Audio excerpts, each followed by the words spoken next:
नमस्कार, आप देख रहे हैं अशोका न्यूज। मैं हूं आपके साथ सृष्टि सिंह। अहमदाबाद में हुए दुर्घटनाग्रस्त प्लेन हादसे को लेकर एक बड़ी कड़ी अब सामने आई। आपको बताते चले कि अहमदाबाद में जो प्लेन हादसा हुआ है जिसमें करीबन 327 लोगों की मौत हो गई है, उस दुर्घटना में अब एक नई कड़ी सामने आई है। दरअसल जांच एजेंसियां जो है वो कोशिश कर रही थी बहुत समय से कि उसके ब्लैक बॉक्स को ढूंढ निकाले। अब वही ब्लैक बॉक्स जिसकी जांच चल रही थी और जिसको ढूंढा जा रहा था वो मिल चुका है। जांच एजेंसियों ने 28 घंटे बाद उस ब्लैक बॉक्स को ढूंढ निकाला है। आपको बताते चले कि ब्लैक बॉक्स होता क्या है। ब्लैक बॉक्स एक बहुत ही महत्वपूर्ण डिवाइस है जो एयरप्लेन में इंस्टॉल किया जाता है। इसके जरिए प्लेन की गति, इंजन की व्यवस्था और भी अन्य चीजें पता चलती हैं जो एक प्लेन के हादसे को रोकने और साथ ही एक साक्षी के रूप में काम करती है। ब्लैक बॉक्स के अंदर दो डिवाइस इंस्टॉल किए जाते हैं। पहला फ्लाइट डेटा रिकॉर्डर जिसको एफडीआर के नाम से जाना जाता है और दूसरा कॉकपिट वॉइस रिकॉर्डर जिसको सीवीआर के नाम से जाना जाता है। अब ये दोनों डिवाइस जो है ये एक महत्वपूर्ण भाग निभाते हैं किसी भी प्लेन के संचालन में।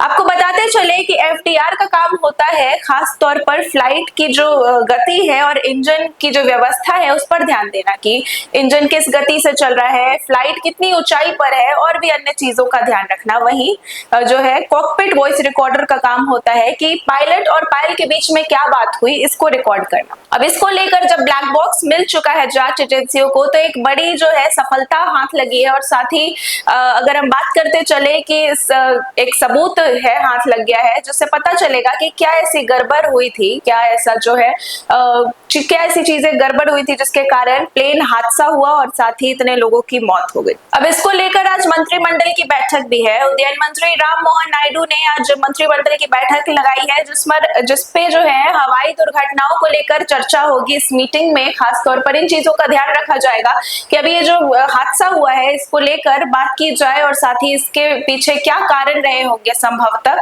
उसके बारे में बात की जाए और पता लगाया जाए कि क्या ऐसी चीजें हुई जो गलत हुई और जिसके कारण इस प्लेन हादसे में इतने लोगों की मौत हो गई। साथ ही आने वाले समय में ऐसा कोई हादसा ना हो उसके बचाव के लिए भी कई तकनीकें और सुझाव दिए जाएंगे मंत्रिमंडल द्वारा।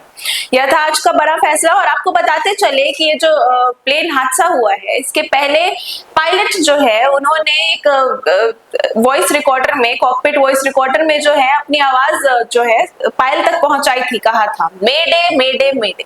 अब आपको बताते चले कि मेडे क्या होता है। जब भी पायलट किसी मुसीबत में फंसता है या फिर उसे लगता है कि एयरप्लेन जो है वो सही ढंग से सुचारू रूप से काम नहीं कर रहा, उस वक्त पायलट जो है मदद मांगने के लिए मेडे मेडे मेडे चलाता है।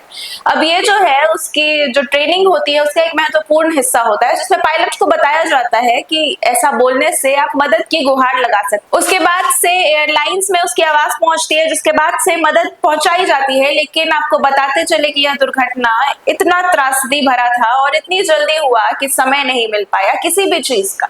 टेक ऑफ भरने के करीबन 30 सेकंड बाद ही, 1 मिनट बाद ही जो है उस फ्लाइट की बुरी तरीके से रिहायशी इलाके में गिरकर वो क्रैश हो गया जिसके बाद से काफी जो है मलबा उसका गिरा हुआ वहां मिला, काफी लोगों की मौत हो गई, साथ ही मेडिकल छात्रों की भी मौत हो गई इस हादसे में। लेकिन अभी आपको एक और चीज बताते चले कि पटना की मनीषा थापा जो कि 12 सदस्यीय कैबिन क्रू का हिस्सा थी, उनकी भी इस हादसे में मौत हो गई है जो काफी दुखद है। अभी वो पटना के जगदेव पथ इलाके के श्यामा अपार्टमेंट के पास उनका परिवार रहता है। अभी उस इलाके में तो दुख और शोक का माहौल है। लेकिन मनीषा जो है मूल रूप से नेपाल की निवासी हैं, लेकिन उनका परिवार जो है, उनके परिवार के कई सदस्य जैसे पापा और चाचा बिहार पुलिस में नियुक्त है जिसके कारण वो यहाँ आकर उनका परिवार बसा था, जिसके बाद से उन्होंने पटना का खूब नाम रोशन किया। एयर इंडिया में अपनी जगह बनाकर कैबिन क्रू में हिस्सा पाकर वो पटना की शान बन गई। लेकिन उनका सपना जो उनकी सबसे बड़ी खुशकिस्मती थी आज वही उनके मौत का कारण बना। ये दुखद तो है लेकिन अभी जो ये इस तरह की घटनाएं सामने आ रही है ये सवाल उठाता है कि आखिर गलती किसकी थी। अभी फिलहाल के लिए तो इतना ही। आगे और जानकारी आएंगे हम आपको जरूर अपडेट करेंगे, लेकिन अभी के लिए फिलहाल इतना ही। देश और दुनिया की बाकी खबरों को जानने के लिए हमारे साथ बने रहें और देखते रहे अशोका न्यूज। धन्यवाद।